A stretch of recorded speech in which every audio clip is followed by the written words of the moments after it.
Welcome to another episode of the Apex Perspective podcast. Today I have with me Tejal Shah, who is currently the VP Investment Banking at US Capital. Now, Tejal started off her background in regards to sales and engineering. Later on, she progressed to becoming a multiple-time entrepreneur. And then she got into merger and acquisitions, specifically investment banking at US Capital. But I'd like to hear more about Tejal's background from her perspective. Tejal, can we get started with more about your background and really how it led you to what you're doing today? Yeah, thanks, Arian. Thanks for having me on the podcast. Appreciate your time and having me on the show today. So, my background is in mechanical engineering. Early career, I did technical roles in product design for Ford Motor Company, for medical devices, for air pollution control systems. A lot of those roles was a mix of obviously the engineering, but then also sales, getting in front of the customer and talking through the solutions to the problems they were having and designing the systems around that. So that's kind of where the technical roles were. I then pivoted into wealth management. I was at Merrill Lynch working with then high net worth individuals with their asset allocation and portfolio management. From that, grew a good practice. And then after the financial crisis of '08, a couple of years later, my partner and I left to do our independent wealth management firm, like a fee only firm. And then years later, I wanted to, have always had the entrepreneur bug. My dad's an entrepreneur himself. And so then I had an idea that I finally was able to, move forward with and raise venture money for and took it to scale. And then for 10 years, either started companies or joined them. And then eventually led me to investment banking. Excellent. So you started off your first company, I believe it was Peninsula Wealth, which is, I believe, what you're talking about regarding wealth management. What was the reason behind wanting to become an entrepreneur? Was there a gap you identified in this market? Was there a particular personal reason behind it? Or what compelled you to start off as an entrepreneur? Yeah, I think I always had that model, which was always great to have that. A lot of times people have can I do it? How do I do it? Like they're kind of stuck in the how. And since I always had a model for that from growing up, it was that was never the factor. It was just making sure identifying the gap and the idea. And at that time, like I said, after the financial crisis of '08, there was a lot of gaps in what we were seeing from big banks. And just wanted to have a better product out there that was, more focused on the client. And so going independent and having a fee-only model just felt more aligned with where we thought the future of financial services were going, and just how to be more client-focused and really taking care of the needs of the client first. Excellent. So you mentioned a very specific word, client focus. Is this something you saw that was lacking in the market in around that time?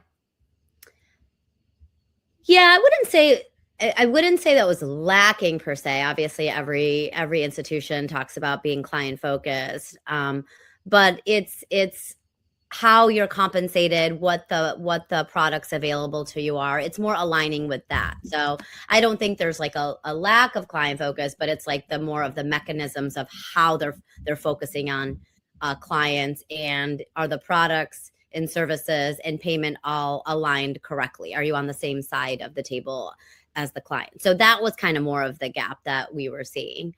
So when you're fee only, they're paying you for your unbiased, advice on financial planning, where, in a bigger institution, it's more product based.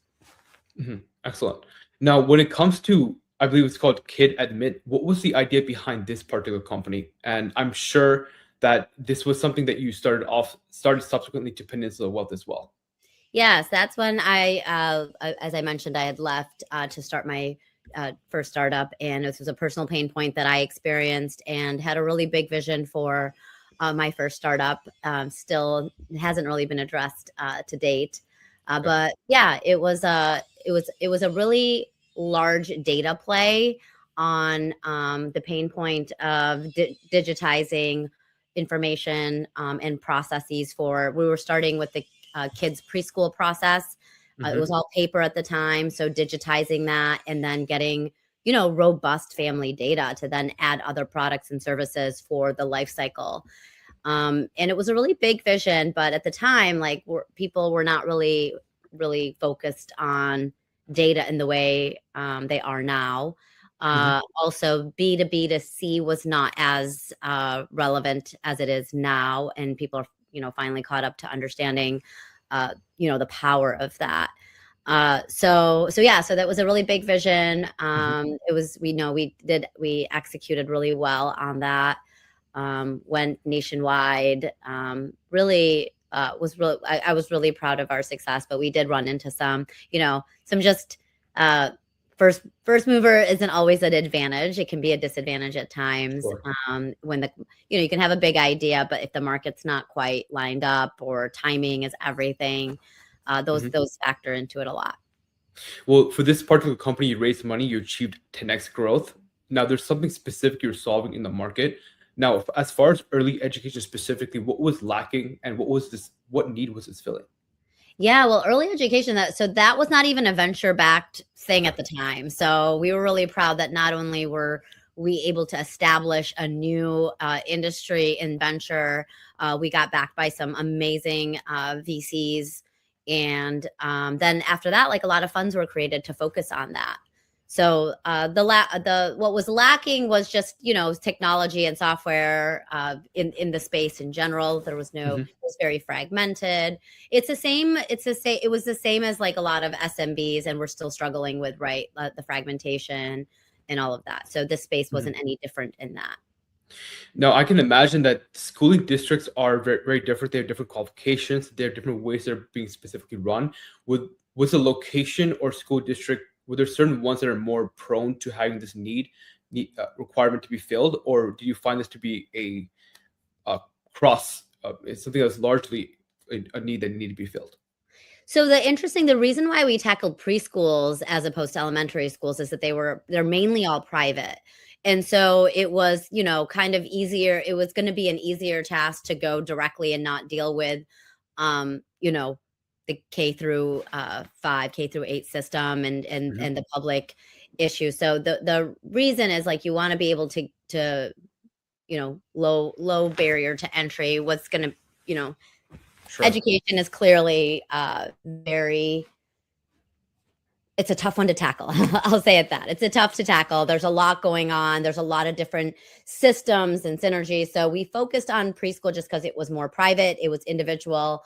And then, there's chains and franchises as well. So we Hmm. were able to get to a lot of them quicker, and either it was a yes or no. We were able to get to the decision maker quickly, and it was a shorter sales cycle than saying having to navigate a school district. Hmm. And I'm actually curious, what was the application platform? What do you mean? What was the Or as in, what was the exact? I think you said there was lacking like specific platforms or data information. Oh, yeah, so we basically created a common app for preschool. Okay, excellent. And what did it specifically track?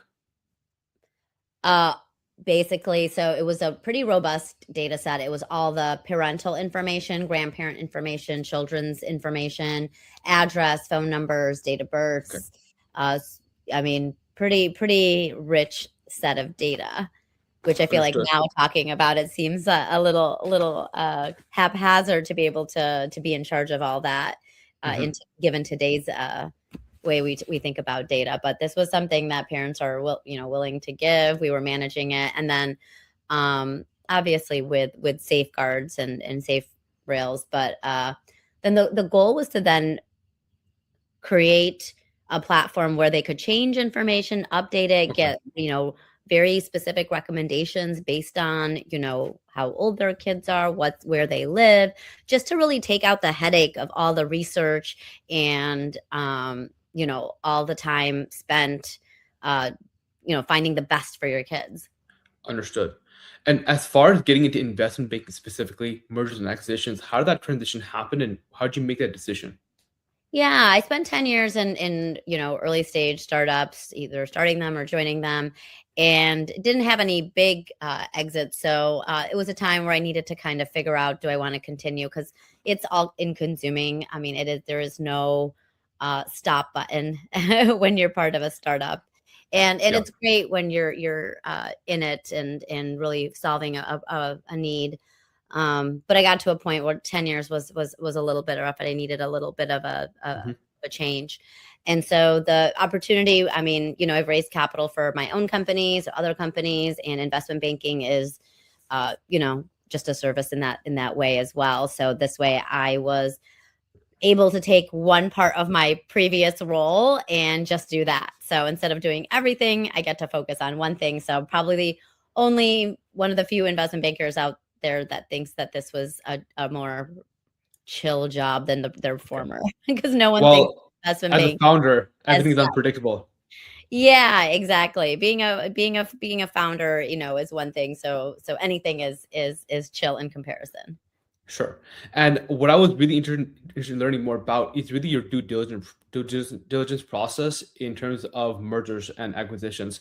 Now, especially because you were a founder yourself, you understand how teams work. I'm sure you've worked with teams. I'm sure you thoroughly understand culture. And one of the leading issues, from what I've learned from case studies, that could be a possible issue, is a clash of culture in terms of a merger. It could be not researching or having the proper understanding of the product that the company might have that is the reason for the purchase.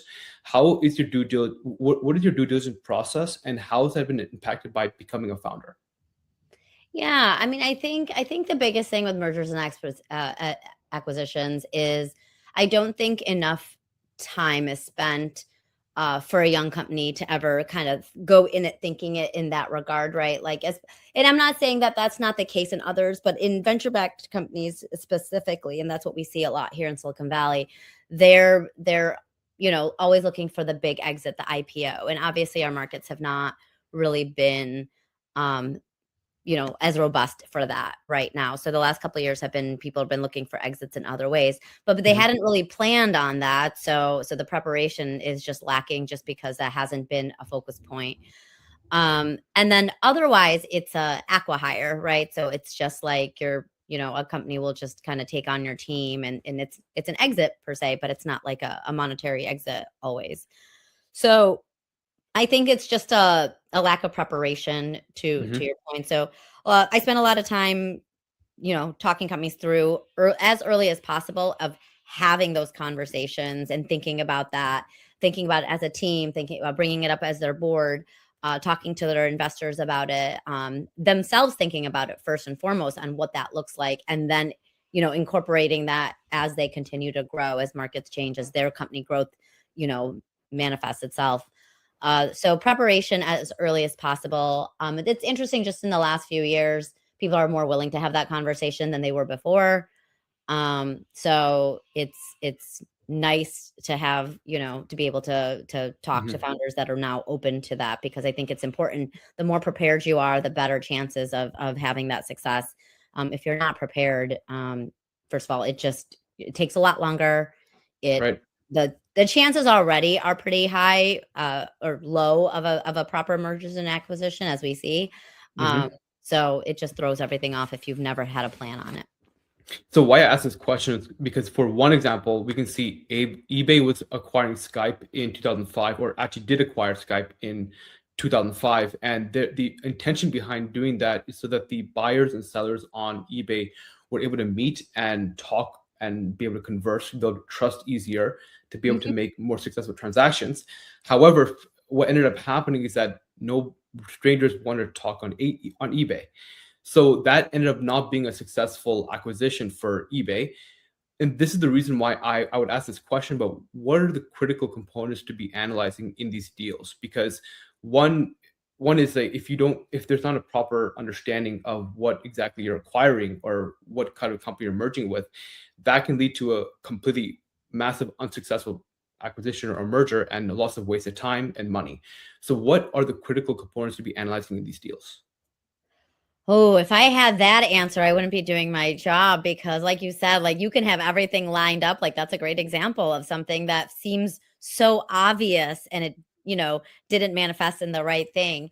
User behavior is a tricky thing, right? I think that's a big part of if we had solved that, I don't think we'd have a lot of problems, if we, so I wish I could answer that in Yeah. a great way, but I really don't have an answer to that specific Mhm. question, because Right. human behavior is tricky. So you can do as much as you can, but there is always something that will, you know, create a throw a wrench in the situation. And I've seen too many deals that everything is, so solid, like meaning there is no human behavior component in terms of a platform to platform situation or company to Hmm. company.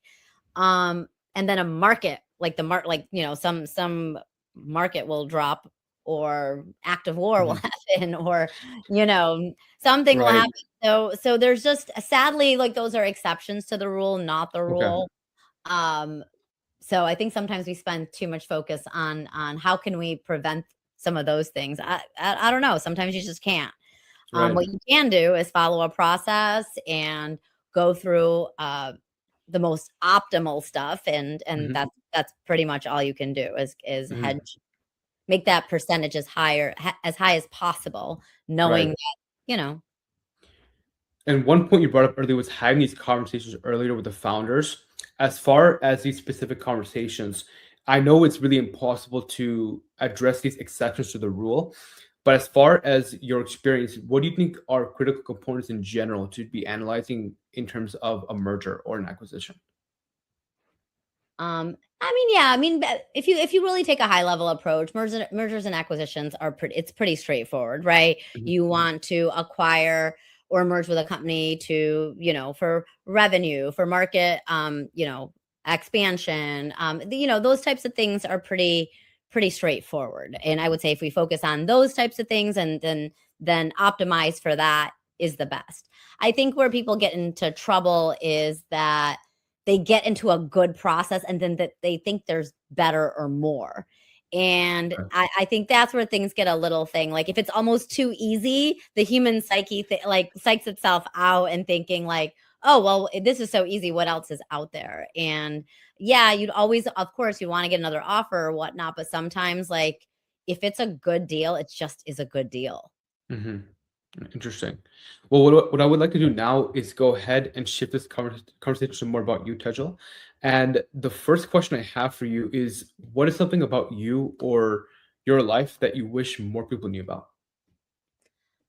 Oh, that's a great question. I spend a lot of time, just being very curious, talking to people, and I want people to know that, like, I really, do want to have the best outcome for anyone that crosses my path, and so that's something that I really strive for, and try to break down any sort of situations with helpful, tactful advice, or business solutions, whatever that may come into play. I like to travel a lot, and I find more connected to the world in travel. That's important to me.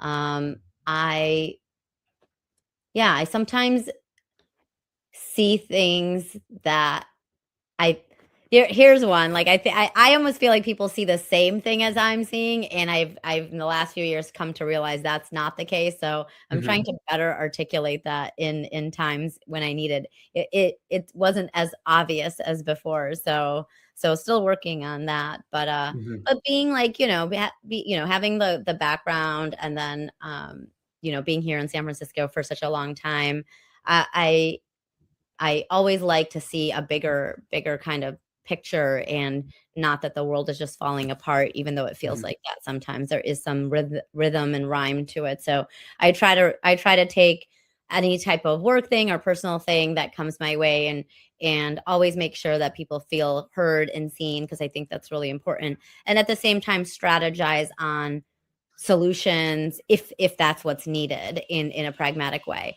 I've recently come across a couple of things in my own work Hmm. stuff where everyone's kind of saying the same thing, but then the meetings were coming kind of a little spirited, and then we just broke down and figured out that there was a miscommunication on X and Y, and Right.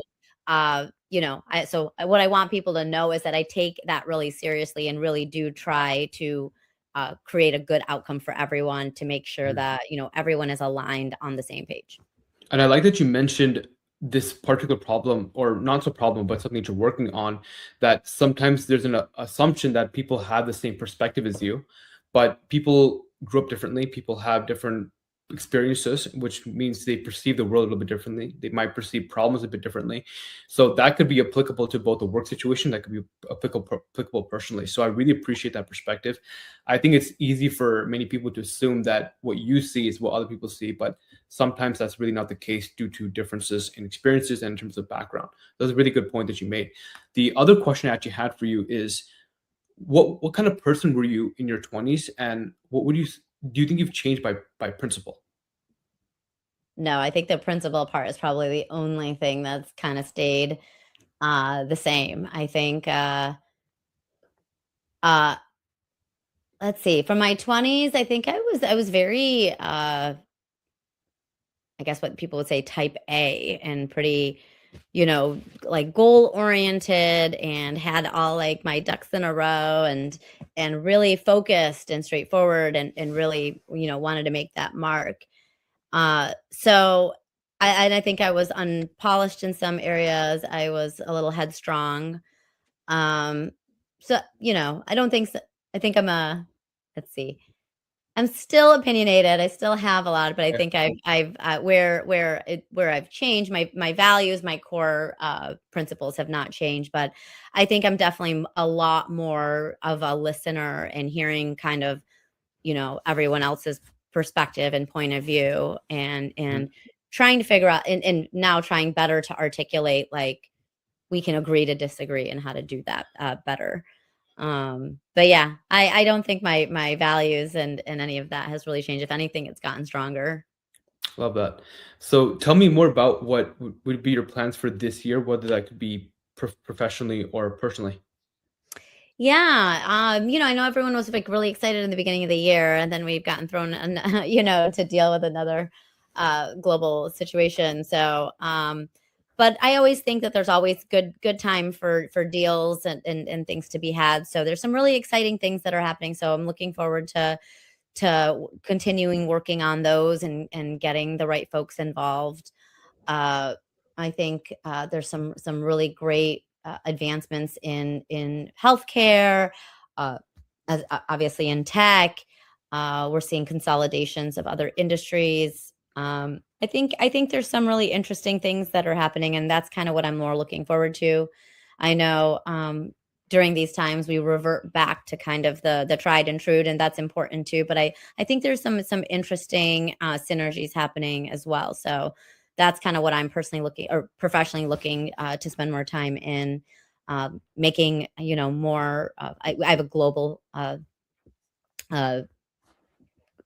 firm, so Mhm. it's always interesting to Right. work on deals globally. Excellent. Well, thank you so much for joining me on the podcast. It was a pleasure. This was Aryan Mohan.